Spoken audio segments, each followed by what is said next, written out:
All right. Hello, everyone. I'm Nikki Blunier with the IPM's Pest Defense for Healthy Schools.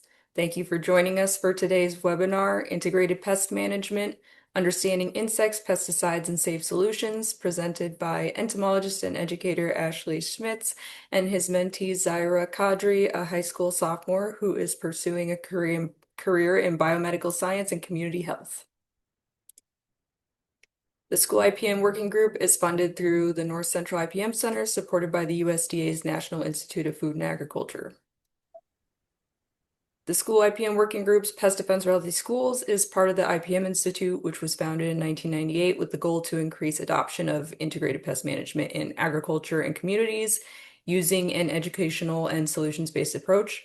The organization split into two groups: Sustainable Food Group, which focuses on food supply chain sustainability and works directly with growers, and Sustainable Communities Group, which focuses on sustainability education and resource development as it relates to people, pets, and pollinators in community spaces like parks, fields, schoolyards, and buildings. And the Pest Defense for Healthy Schools focuses on educating K through 12 staff about IPM and best practices to limit exposure and impacts to students. Free courses for school staff are available on our website. There's a blog, a newsletter, and free curricula.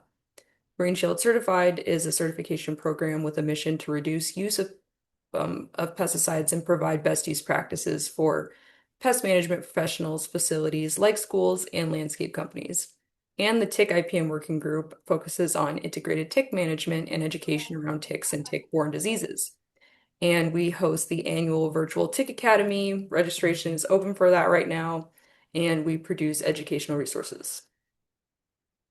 If you're new to pest defense, on our website, you can find free IPM courses for K through 12 staff. Like I said, a free curricula page with 5 different pest species and a blog with helpful information related to IPM in schools.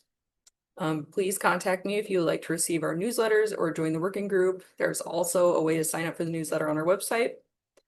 Previous webinar recordings can be found on our YouTube channel, Pest Defense for Healthy Schools. And this QR code takes you to our website. Please share with anyone you think might be interested. And please fill out our short survey after the webinar to let us know which topics you're interested in for future presentations. Let us know how we're doing and how you might plan to incorporate what you've learned about IPM into your work.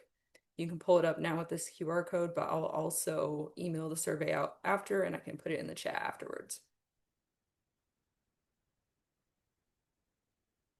So welcome, Ashley and Zairah. While they share the slides and get ready, I will launch the pre-question. We're just going to launch a poll question related to the presentation to see how much people know before. And then we'll ask the same question at the end to see how much people have learned. So I will stop sharing my screen.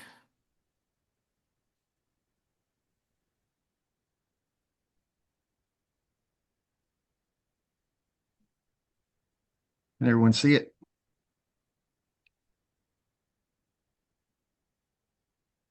Yes. Okay. Well, hello, everyone. My name is Ashley Schmitz. I reside here in Corpus Christi, Texas, and I am coming to you from the Corpus Christi Museum of Science and History in Corpus Christi. Hi, my name is Zairah Qadri. I'm currently in the fall semester of high school, and I am presenting from Santa Gertrudis High School Academy. We'll go ahead and get started. Today, we're going to give you a presentation on the integrated pest management and understanding of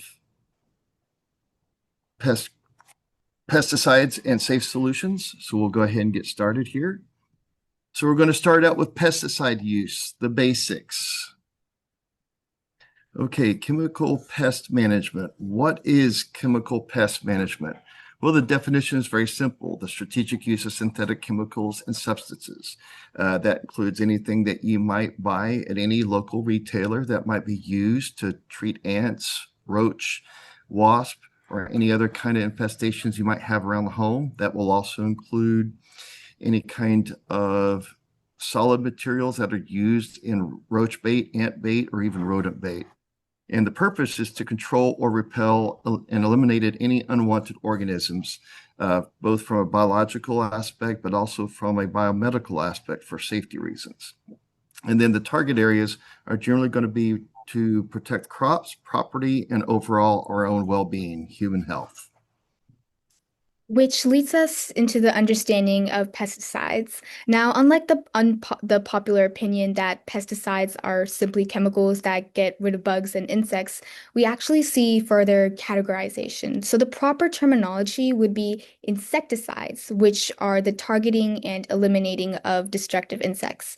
And we can go further down and see the use of herbicides, the destroyer of weeds and any unwanted vegetation.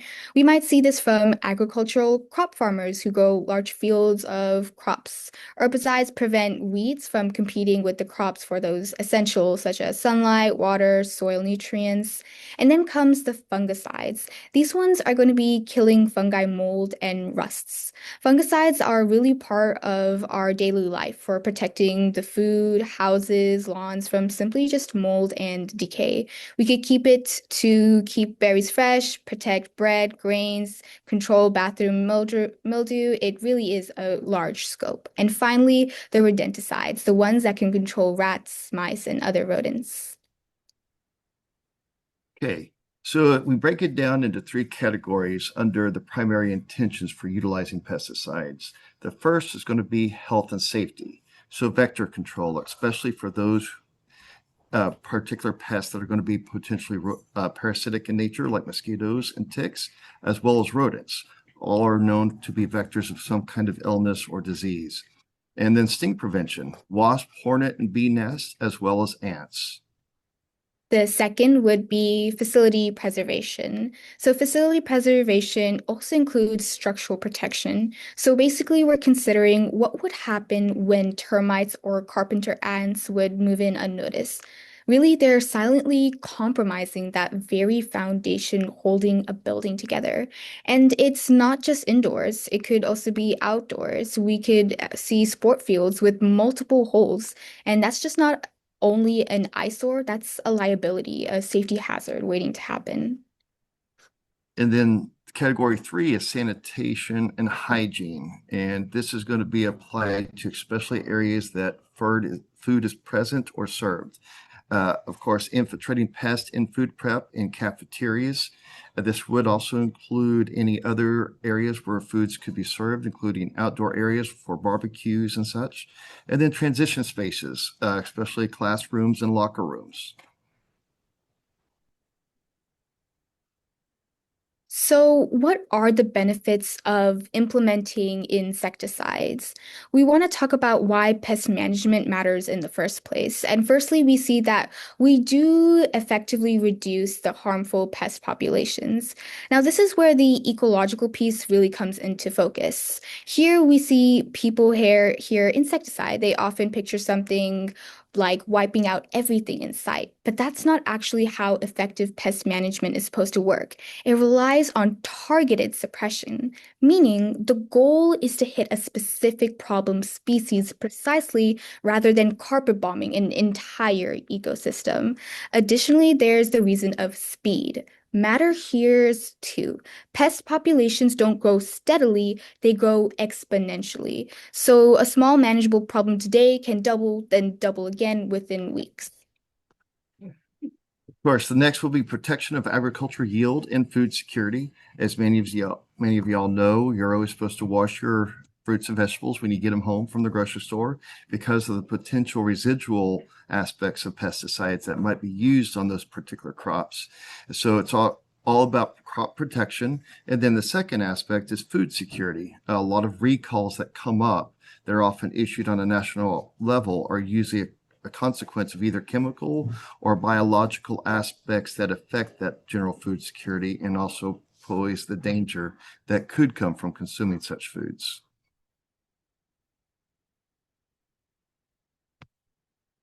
Go ahead and recap this first section on pesticide use, the basics. Chemical pest management. Chemical pest management is the strategic application of synthetic substances designed to control, repel, eliminate unwanted organisms to safeguard crops, property, and public health. Key motivations for pesticide reliance include chemical pest controls, which are primarily deployed to address critical health, facility preservations, and sanitation needs across public and private spaces. The major benefits of insecticide implementation are implementing insecticides to offer targeted suppression and rapid action to quickly decrease harmful pest populations. Fundamentals of pesticide use. This could be the foundational overview outlining the general context and basic framework for implementing pesticide strategies safely and effectively. Next slide. Okay, understanding humans and insect interaction. Of course, many of you can probably relate to this young girl in this image with that roach there on the table. Next slide. So the question here now is, why do we fear insects? And the answer really is that insects often carry negative connotations. Our fear of insects almost never matches the actual danger they pose.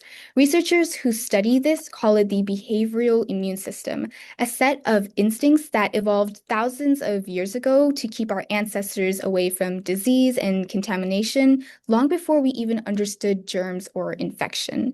Back then, avoiding anything that scurried or crawled or moved unpredictably was actually a survival advantage. So today, that same ancient wiring is still inside of us, even when that threat may just be a harmless beetle on your kitchen floor. So let's break down why this reaction is so universal. Let's start with movement. It's not the insect itself that triggers us first, it's the sudden erratic flight or crawl. Our brains are pattern recognizing machines, and anything that moves in a way we can't anticipate gets flagged as a potential threat. So instantly before we ever consciously register what we're looking at. Then there's appearance. Multiple legs, twitching antenna, none of that resembles us. And psychologically, that's what puts your mind into caution. And obviously, there's the digestive reflex, where the small size combined with their fast speed can create that sort of gross motion. And then layered on top of all that biology is experience. A childhood memory of a bee sting, being startled by a spider in the dark room. I still have a story from my dad who was in medical school and he had an oral exam. He had to sit in a chair and had to answer a question orally. All of a sudden, a window was open and a wasp flew in, and he startled, panicked, and he just jumped off the chair. And the professor, so super irritated, said, "You have 10 minutes to tell me what would happen if that wasp would sting you." My dad quickly went to the library, found a few books on histamine, and hopefully passed that class. However, in the end, somewhere between 1 and 5% of insect encounters are considered medically dangerous or life-threatening. That's it, meaning the overwhelming majority of what we feel towards insects isn't rooted in real measurable risk. Next slide. Okay, so looking at the actual psychology of the fear of insects, which does have the name entomophobia, we do know that this is something that is global in nature. So this global and generational transmission of the negative connotation is global. It's not bordered by borders themselves. It's not contained within a culture. It goes throughout humanity worldwide. And so across all cultures, insects are often consistently framed as unclean, dangerous, and undesirable. Often, my experiences have been in both Uganda and in the United States. When something jumps on a kid, they immediately act out of fear. And they do become very irrational with their emotional response, but that's normal, as Zairah previously stated. So we also see certain patterns at the global level. Across widely different cultures, different continents, belief systems, insects consistently get framed the same way, the unclean, dangerous, and undesirable. However, this stigma is passed down through families and communities where children inherit fear-based attitudes towards insects. Like psychologists call this the observational fear learning. And the mechanism is very simple. A child doesn't need to be stung or bitten to develop a fear response. All it takes is watching someone else react and for the child to absorb the reaction. Next slide. Now, there's another current, more contemporary aspect of influence on this, and that's going to be media, more specifically social media, and the way things might go viral, as it's often said. And this is a good example in 2020 of the murder hornet in the United States, a story that went viral, as you can see, May 8th of 2020. The story went incredibly viral. It was being passed on from link to link to link. And this actually created the image that anything that looks like a wasp is now deemed a murder hornet. And the New York Times used the word murder because the negative connotation that comes with that term. Yet most of the article that they wrote up on this particular wasp was actually misinformation. So the viral nature of this article actually took this misinformation and spread it wildly. And to this day, 6 years later, many people still believe the misinformation from this original article. Now, they would write a counter article to this 3 months later that never went viral. So the article with the correct information people never read, but everyone only remembers the misinformation provided by this particular article. In more recent years, we'll go ahead and go to the next slide. We've got the rise of the kissing bug stories that have been going out. And this is a more recent story in the last few years that have really proliferated through different social media platforms. And then currently we've got the screwworm, which was eradicated from within the US borders, but has recently returned as recently as April of this year in Texas, where we're both at. And these two articles have proliferated, local news channels, of course, reporting on this. And so it starts to create this impression that in the case of the kissing bug, which passes the Chagas disease, which is a blood parasite, you can see how that would tie into emotional reaction on social media platforms. Then the screwworm, well, it usually attacks wildlife and or domesticated livestock. And their larvae or their maggots live in living tissue on the animal while the animal's still alive. So you can again see why this would create a sense of almost fear-mongering because of the very life cycles and the biological aspects of both of these animals. Next slide. So to go through and understanding humans and insect interaction, there's the first personal. Fearing insects can be caused direct by personal experiences. There's the global. The fear of insects is not limited to any one culture or by borders. Generational experiences are multi-generational, passing the fear of insects from one generation to the next. And then the media in all of its forms, especially social media. Contemporary times is a major influence of the irrational fear of insects. Next slide. Now we're going to go into insect biology and identification and how this piece is quite important when it comes to applying pesticides or pest control methods in any environment. Next slide. So understanding the impact of pesticide application can have serious and dire consequences.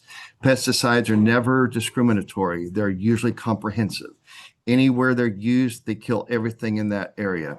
Using this diagram you see here in agriculture, you'll notice the circles with the minus signs. So those are the negative impacts that pesticides have.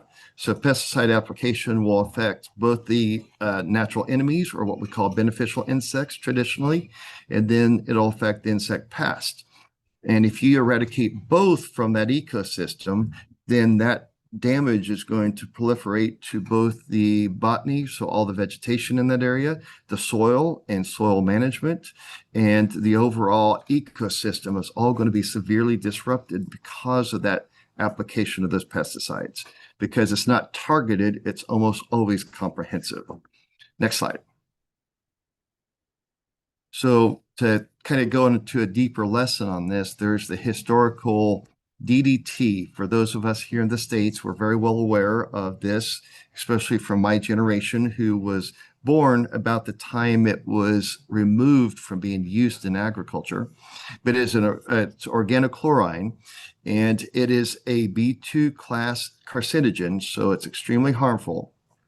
And it was commonly used from its inception in 1874 all the way up until it was banned by the EPA in 1972. And the reason why it was banned, because yes, it was effective and it was very inexpensive to use. However, there were some serious consequences to the biology in the environments it was used in. It impacted the ecology so much that several species currently on the endangered species list and formerly on the endangered species list were added to that list directly consequentially to what DDT was doing to those species. The big ones will be the American bald eagle, the peregrine falcon, and then the California condor. What DDT was doing is as these birds were ingesting the DDT, it was causing eggshell thinning. So whenever the birds would go to incubate their eggs in the nest, their own body weight, as light as they are, would actually crush those eggs, therefore destroying the generation. And these three birds, as an example, were all impacted. What's interesting is the bald eagle was impacted from this from Canada in the northern United States, California condor, obviously in California along the coast, and the peregrine falcon throughout the Great Plains and to the east. So you can see how it was a nationwide impact of using DDT in all these environments, regardless of location in the country. Next slide. Now there is a unique way of looking at pests, and those of us in the entomology community often see this. When it comes to the commercial side, it's comprehensive, but in the entomological side, we kind of distinguish a difference. There's what we call the opportunistic versus the actual pest. Opportunistic are not always necessarily going to be pests in a given location, and they're going to have a unique behavior. So we'll start as an example, paper wasp, genus Polistus. They often will create environments, or we create environments where they thrive. We create artificial habitats where they thrive. So we create what they can utilize as a means of a habitat. And they are basically harmless unless you irritate or agitate their nest. Outside of that, they will leave humans alone. But they're often considered a threat because they're wasps and they have the potential to sting, which is where that fear and that stigma of insects comes into play. There's the American roach. Although it is a roach, and of course that already comes with its own connotation, it's a specialized wood roach that, because most of the man-made structures, including homes, are made of wood, it's often drawn to that wood. It's not the food or human presence, but it's the habitat, again, that we provide, similar to the paper wasp. And of course, they have adapted to eating some human foods, even highly processed foods. And then you got the human head louse. This is a parasite that is a specialist usually on human hair or on the human body. And it spreads through direct or physical contact, usually with towels, clothing, sheets, or physical head to head. It's found throughout the U.S., and it is parasitic in nature, but it is not something that you would literally have to gas a classroom to treat because of its very specific behavior. Next slide. Now we've got actual pests. Now we're going to start with the big one. The number one killer of humans on the planet, which is the mosquito. In the U.S., we have 173 biting species in 13 genera. We have one that is predatory and a pollinator. So it's the one species that's the exception, whereas the other 73 are all potential carriers of bacteria, viruses, and parasites. And of course, obviously found in all habitats throughout the U.S.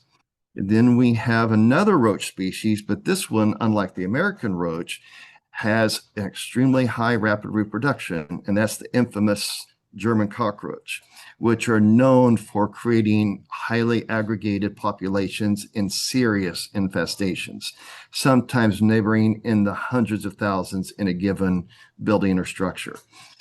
They have fully adapted to human consumption. They're spread through humans.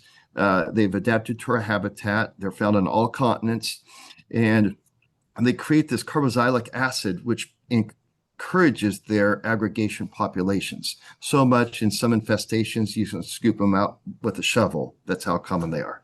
And then you got the subterranean termites, 9 species in several genera. These are often associated with wood, whether it's wet or dry, at different stages and levels of wood. Some will be in the rafters or in the upper parts of the architecture or in the lower. They just depend on what status that wood is in at the moment the infestation starts, and they can be present for years before you even know that they're there. Next slide. So we're going to create a scenario here, and we're going to use the paper wasp, genus Polissus, as an example. So there is a paper wasp nest being constructed in an outdoor classroom at the top of the gazebo. It's suddenly found by a maintenance person. Because of his understanding that wasps can sting, he immediately reacts and wants to eradicate them. So he goes and gets a chemical spray and treats the wasp and eradicates the nest. Several weeks later, though, in the same outdoor classroom, there's several flowers being completely consumed by caterpillars. This issue is happening because of something that he did. Next slide. So while these caterpillars are devouring the plants, they determined that they need to get this treated. So they call a pest control company to come in and treat the caterpillars in the garden, devouring these flowers.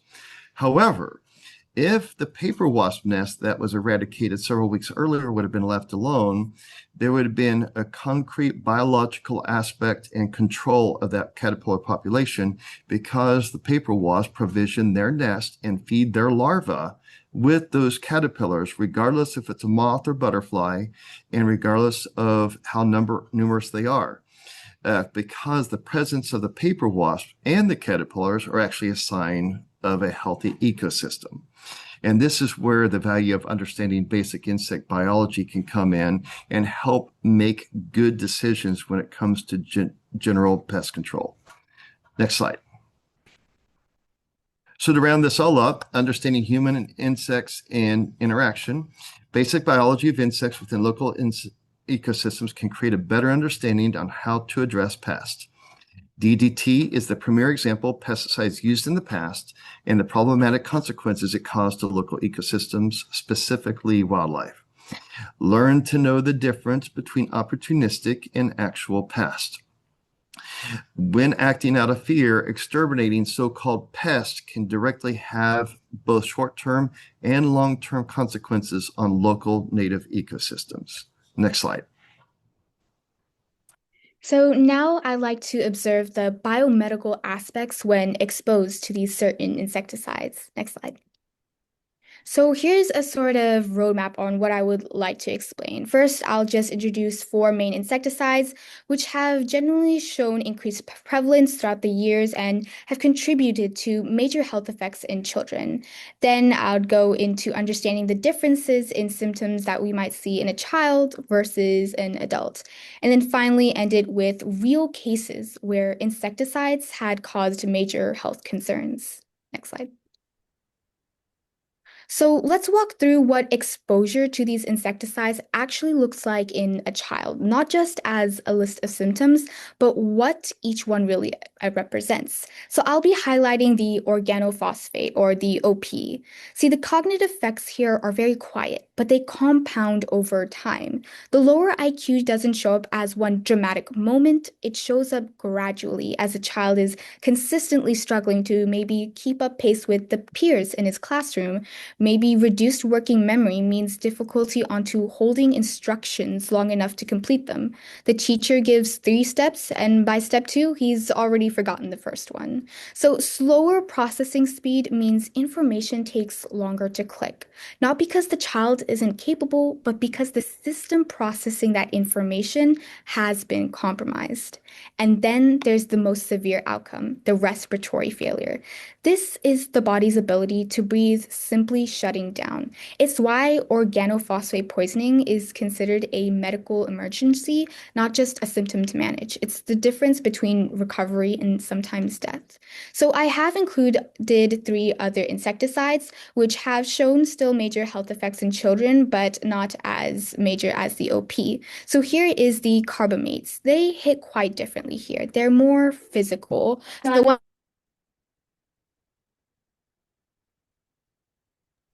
Yes, just needed a Okay. moment there. So we may also even see uncontrollable drooling, a child's body losing basic control over a function most of us never even think about. Nausea, often severe enough to prevent the child eating or functioning normally for hours. And then extreme fatigue. This is not just tiredness from a long day of football practice. This is a bone deep exhaustion that doesn't resolve with rest because the body is actively trying to cope up with the pressure. And then we have the neonicotinoids. This one shows up more subtly, but not less seriously through motor function.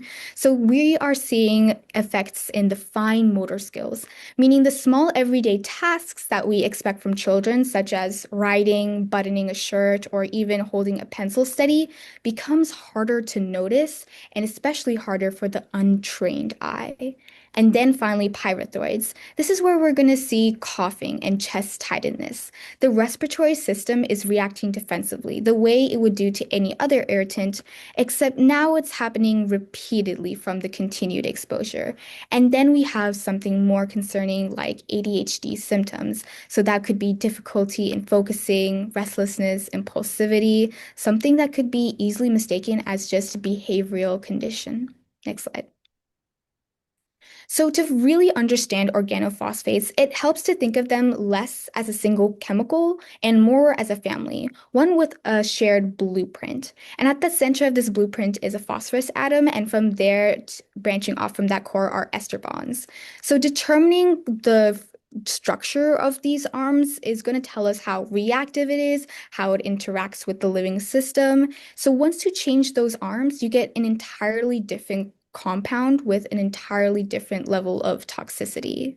Now, historically, this exact chemical family didn't start as a pesticide. It was developed in Germany in the years surrounding World War II in the search for a more effective insect control. But researchers quickly realized that the same molecular structure that disrupts an insect's nervous system could do the same thing to humans, just at a different scale. So, biologically, just giving a brief description of the mechanism, these compounds work by interfering with cholinesterase. Briefly, that's an enzyme that your nervous system severely relies on. On one hand, many organophosphates break down relatively quicker compared to older pesticide generations.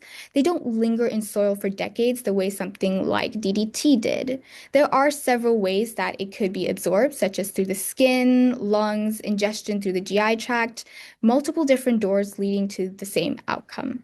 Next slide. So over here, you'll see a basic chemical interaction. The OPs over here on the left form a very tight and often permanent bond with the enzyme that normally clears the acetylcholine. Now, acetylcholine here is a very key chemical messenger. This is triggering the muscle contraction by acting as the junction between the nerves and skeletal muscles. So once that bond forms between the OP and enzyme, there will be no way to degrade that excess acetylcholine. And on the right, you'll be able to better comprehend over here that the first panel here is just normal physiology. The nerve releases the acetylcholine, binds to the receptor, and the muscle contracts, and the signal ends. The ending point here is very crucial. It's what's allowing the muscle to relax, to reset. And the second panel here shows the role of acetylcholinesterase, the enzyme that's breaking down the acetylcholine so that the signal doesn't keep firing. We can think of the enzyme as that off switch. And then the third panel shows exactly what happens when OPs are present. They block the off switch, acetylcholine builds up, and the nerve or muscle becomes overstimulated. So the big picture here is that OPs remove the body's ability to turn off nerve signals. Next slide. So, what happens here, OPs, when they enter the body, but on the outside? What do we see on the outside in specifically adults? So, I'd like to start out by saying that subtly it ends up first being meiosis. The pupils are constricting, they're shrinking. It's often the very first outward clue that something is wrong. It's not a very dramatic symptom, but just small, tight pupils. And to the trained eye, that alone is enough to raise an alarm before anything else can show up. Over here, you'll see the acronym SLUDGE. This is actually required for medical students to memorize. You'll see sludge as salivation, lacrimation, that's excessive tearing, urination, defecation, GI upset, so cramping, and emesis vomiting. Every single letter here represents a gland or a muscle being told to work, work, work, work, and never to stop. And that's just the beginning. So if those symptoms are left unchecked and become long term, that's going to cascade into something far more dangerous, which is what I remember as the three Bs. Bronchoria, the airways themselves, they start flooding with fluid with all those secretions. And then bronchospasm, those same airways begin tightening, closing in. And then finally, bradycardia, the heart slows dangerously towards a collapse. So if we look back here, the pattern as a whole, every one of these, the eyes, the glands, the airways, the heart, they're not all random. They're controlled by the same branch of the nervous system, the parasympathetic system. Next slide. So we just walked through what happens when acetylcholine floods the glands, the airways, the heart. The parasympathetic system, it's going into overdrive. But here's the thing that makes OP poisoning so dangerous. The flood doesn't stay contained to one system. It works with more than one type of receptor, and one of them are the nicotinic receptors. Nicotinic really meaning anything that's interacting with the acetylcholine or the drug itself, nicotine. So unlike muscarinic receptors, which mostly control glands and smooth muscles, these nicotinic receptors sit at the neuromuscular junction, the direct connection between your nerve and skeletal muscle. So instead of the drooling or slowing heart rate, what you're going to see are fasciculations, the small involuntary muscle twitches visible underneath the skin, almost like the muscle is misfiring in real time. The progress then includes muscle weakness. So in severe cases, full paralysis. And then layered on top of that is autonomic instability. This is when your body starts to malfunction with certain processes in the body that you usually don't control. This could be heart rate, blood pressure, sweating, and digestion. And then there's the third one, the CNS signs or central nervous signs. They cross into the brain itself. This starts as confusion, agitation. The mind is struggling to process normally under that chemical flood. And if it's left unaddressed, it can progress to seizures, a coma, and the brain becomes increasingly overwhelmed. Next slide. So over here, you'll see a comparison chart, an adult versus child. What I want to do here is just compare the severity and prevalence and symptoms of the OP poisoning. So to understand what symptoms look like in primarily adults, it's not going to be as important if we don't have a pure, uniform understanding of all the symptoms that we see across all age groups if we want to truly understand the process of OP poisoning. So an important question to ask here to help us understand is, does the exact same concentration of organophosphate affect a child the same way it affects an adult? Same chemical, same dose relative to body weight, but we do see a meaningfully different and more severe outcome in children. In children, it's heavily toward the CNS or central nervous system. You'll see hypotonia, which is just the loss of muscle tone, confusion or altered behavior, which can be easily misread as something else entirely. And in the most severe cases, a collapse with no warning. Versus adults, by contrast, they tend to show more of the classic sludge presentation, and sometimes even those sensory symptoms such as the tingling and dizziness. But some symptoms don't discriminate by age at all. That's what we're seeing here, the vomiting, diarrhea, and sweating, and that familiar respiratory trio of the wheezing, coughing, and chest tightness. Next slide. So if we step back here, the contrast is very clear. Children, more behavioral and respiratory manifestations. So when organophosphates enter a child's body, the effects are not just scaled down versions of adult symptoms. They are qualitatively different. The developing nervous system and immature physiology makes children very vulnerable, and we can see multiple failures that can unfold rapidly. So that's where the question of OP poisoning comes into place. One moment. So a child's blood blood-brain barrier, that natural filter that's supposed to keep harmful substances out of the brain, it's still developing and considerably more permeable than in adults. That means when the same exposure reaches a child's CNS system faster and more directly than it would in adults.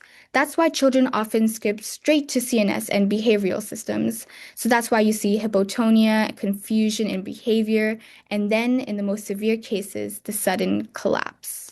And then that goes into the respiratory overdrive of the three Bs instead of what we may see in adults, which are the sludge acronym. Next slide. So something that we may see more in children are the opposite symptoms that an adult might face. And sometimes those symptoms in children that we see tend to be so elevated that we may not be able to see it in adults. So instead of bradycardia, you often see tachycardia, which is a racing heart, not a slowing one. So instead of hypotension, you get hypertension, which is the blood pressure climbing and not dropping.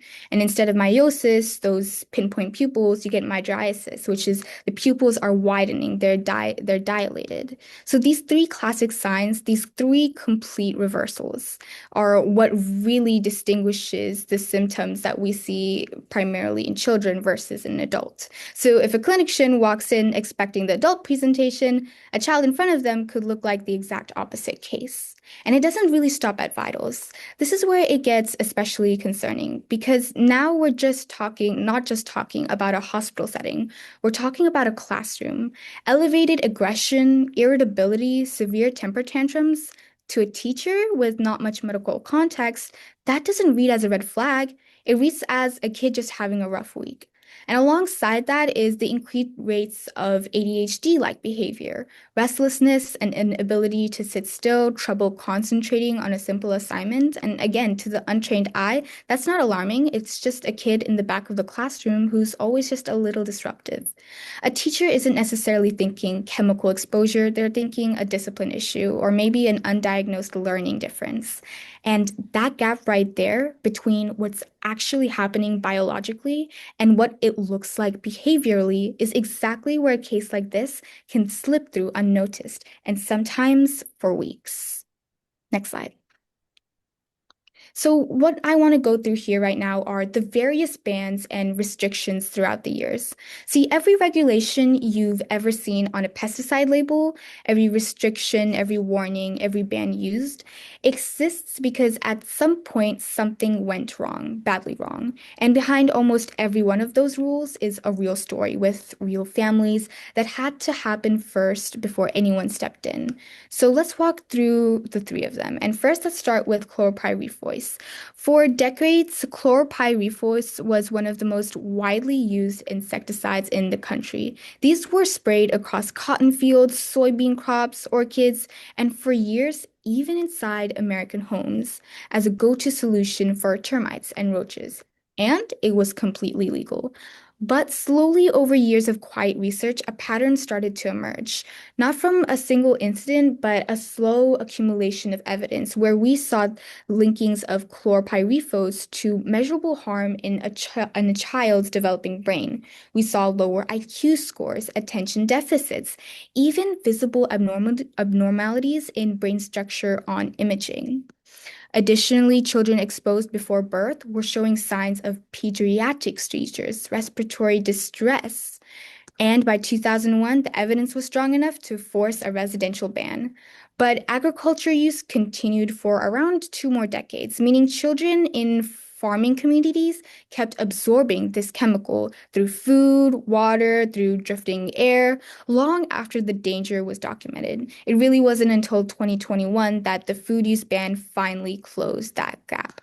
And then next on we have the aldicarb. Now picture the 4th of July. It is 1985. Families across California in the western part of the United States are doing exactly what you want to do on a summer holiday, grilling, gathering outside, but most importantly, slicing into cold watermelon. See, except unknown to anyone at that table, some of those watermelons had been grown using aldicarb, a pesticide so potent it wasn't even legal for use on that crop because unlike most pesticides that simply coat the surface of a fruit, aldicarb gets absorbed directly into the flesh. You can't wash it off. You can't peel around it. It's already inside. So within hours, reports started coming in from hospitals, poison control centers, and across multiple states, we saw children and adults were facing seizures, respiratory distress, and their bodies reacting exactly the way we've described through the presentation. And before it was over, more than 1,000 people had been sickened in what became the largest outbreak of foodborne pesticide illness in North American history. And finally, the methylparathione. The final story, in some ways, is considered maybe the most disturbing because this one wasn't actually an accident at all. See, in the mid 1990s, in communities across Mississippi and Ohio, families started noticing something odd, a very strange yellowish residue on their walls and floors, and they started smelling a very sharp, rotten smell that wouldn't go away. What they didn't know was that unlicensed pest control operators had been illegally spraying methylparathione indoors, a chemical approved strictly for outdoor agriculture use on cotton and soybean fields, never inside a home where families were eating, sleeping, and children crawling across the floor. And the consequences is something you would expect. Children were hospitalized with seizures, respiratory failures, and we saw a full cholinergic crisis. And this wasn't a single incident. Investigators eventually uncovered contamination in thousands of homes, daycares, even churches. And now we see it as the largest pesticide misuse investigation in the US history. Next slide. So now a quick recap of the biomedical aspects that we saw when exposed to certain insecticides. We went over the 4 types of insecticides, the carbamates, pyrethroids, nicotinoids, and the OPs. And we highlighted the OP and saw how it removes the body's ability to turn off nerve signals. And once that is exposed or inside the adult body, we experience or see the sludge acronym versus in a child where we see more behavioral changes or changes in the CNS, central nervous system. And as that overstimulation continues, it goes into those 3 killer bees. Ultimately, we saw that there were very multiple cases around the world that has taught us the effects of OP poisoning. Next slide. Okay, going into usage of pesticides in schools. How many of y'all can relate to this woman in this image? You can see how she's aggressively and emotionally responding to a pest control issue instead of reasonably, not knowing that she could be putting her own students in danger. Next slide. So types of pesticides used in schools. As mentioned before, insecticides, herbicides, fungicides, and rodenticides are all effective means of pesticide use. Now, where and how can they be used in schools? Disinfectants and sanitizers like bleach may be used to control germs on surfaces and toys. This will also be true in food environments like cafeterias. Think about how we were asked to treat human contact surfaces during COVID recently. Insecticides may be used to kill lice or cockroaches in classrooms or cafeterias, often medically prescribed by local physicians and/or doctors. Then you got rodenticides, which may be used where food is present, especially cafeterias, cafeteria storage areas, and any other food storage areas where bait traps may be set for such mice and rats. And then you got herbicides. These are generally going to be used on areas where athletics are taking place, such as soccer fields, football fields, and track fields. And that's, of course, to prevent any tripping hazards or what we often see cosmetically as undesirables growing in the middle of the football field. Next slide. So here's something that catches people off guard. That disinfectant spray or those sanitizing wipes in the classroom, legally, those are pesticides. Just this time designed to kill bacteria and viruses instead of bugs. So consider using soap and water for the routine cleaning. It physically removes dirt and a large share of germs without adding another chemical layer into the room. Save those stronger products, the actual disinfectants, for situations that call for them specifically, for maybe the surfaces that get touched constantly throughout the day. And it's very important to note that bleach is not intended for routine cleaning. And see, bleach deserves its own call out here because it's often treated as an everyday household cleaner, but it isn't. Additionally, if students eat at their desks, the desks are food contact surfaces. So if students are eating lunch at their own desks, which happens constantly in some cases, that desk is now legally a food contact surface, the same category as a kitchen counter. Not every disinfectant is labeled safe for that. So checking a label isn't a minor technicality. It's the difference between a clean desk and a desk that's just transferred one set of chemicals onto a sandwich. Next slide. So safety data sheets in school. Every school in the country is legally required to maintain a specific set of documents for the chemicals used on campus. Under OSHA's communication standard, SDS must be available for every hazardous chemical. And see, this isn't a suggestion, it's a federal OSHA regulation. Any hazardous chemical used in a workplace, schools included, requires that corresponding safety data sheet by law. Additionally, SDS provides those hazard handling, storage, and emergency information. So the document would be outlining exactly what the chemical is, how to handle it safely, how to store it, and critically, what to do in an emergency, such as a spill, exposure, accidental ingestion. Plus, it is required for cleaning chemicals, disinfectants, floor strippers, waxes, and even science lab chemicals. See, the scope here is really broad. This covers cafeteria and bathroom cleaning products, even the chemicals sitting at your regular high school science lab. Plus, EPA regulates chemicals under TSCA and pesticide regulations. So an SDS must be kept on file. So on top of OSHA, one minute. Sorry, one moment. On top of that, you have two federal agencies, both requiring that same documentation. So ultimately, this comes down to one purpose. When something goes wrong, the staff needs to know exactly what they're dealing with immediately. And that's what makes SDS mandatory and not optional. Next slide. So reducing the health risks after using pesticides, including disinfectants, are very, very important. Applying a disinfectant or pesticide correctly is really only half of the job. What happens in the minutes right after that, that's just as important for actually keeping a classroom safe. And it's often the part that gets skipped entirely. So when possible, we should be opening windows after using pesticide products. The first step is very straightforward. Open a window. Moving fresh air through the room helps clear out that airborne residue and vapor. So it doesn't just sit there, it's building up a space where kids are about to walk back in. Additionally, if it isn't possible to open windows, open doors and use fans to move fresh air into the room. Now, not every classroom has windows that open. Some buildings are just not built that way, and in that case, the same principle still applies, just through different method, maybe opening the doors, run a fan, get air actually circulating through the space. And lastly, children and teachers should avoid treated areas until they are dry. I cannot count the amount of times I have sat on a wet desk, guys. And here's the first step that's easily overlooked.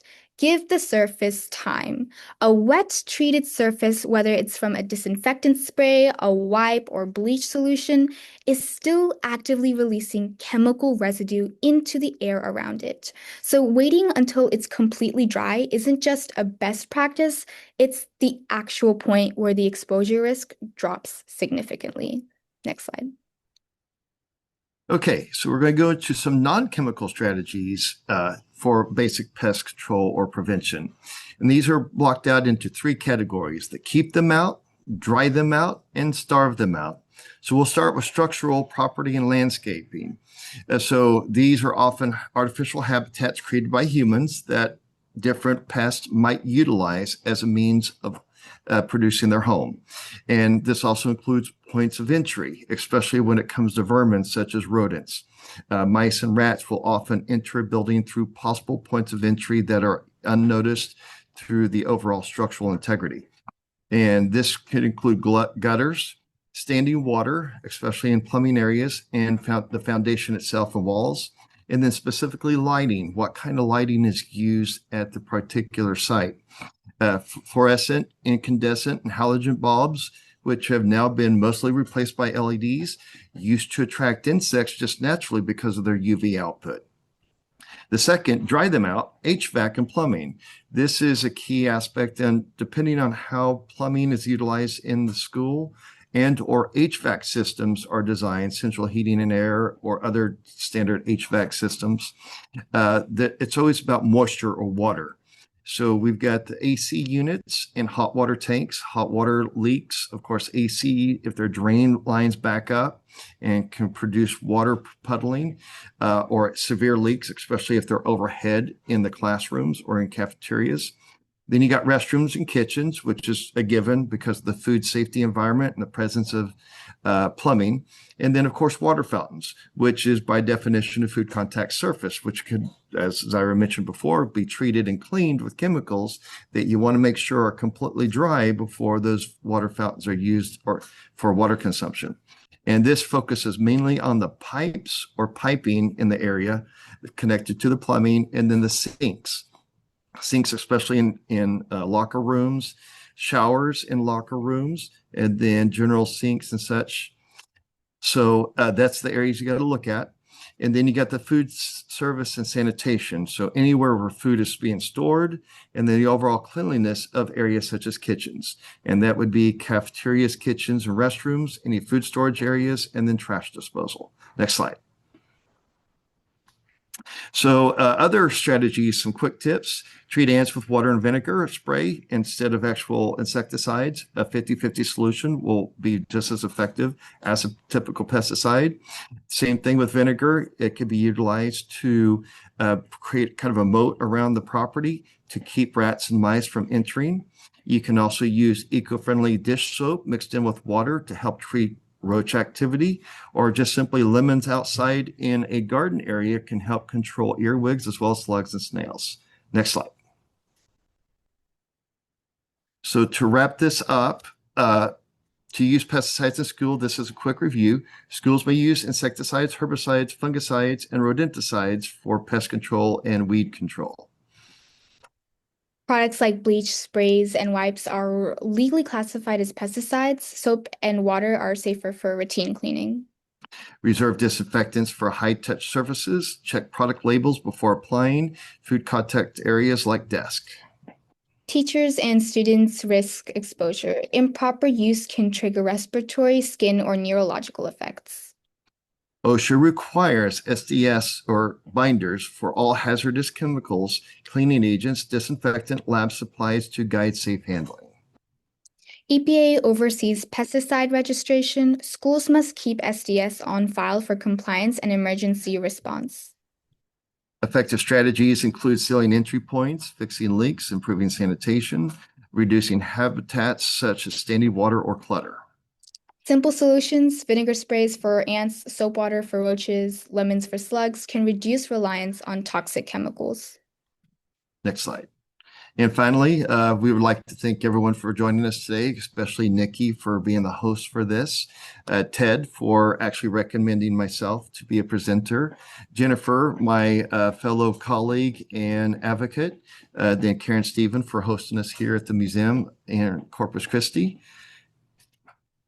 Yeah, I'd like to thank my parents, Shanice, Qadri, Samadia, Ashraf, for keeping things lighthearted and fun, and especially my brother, Mohammed.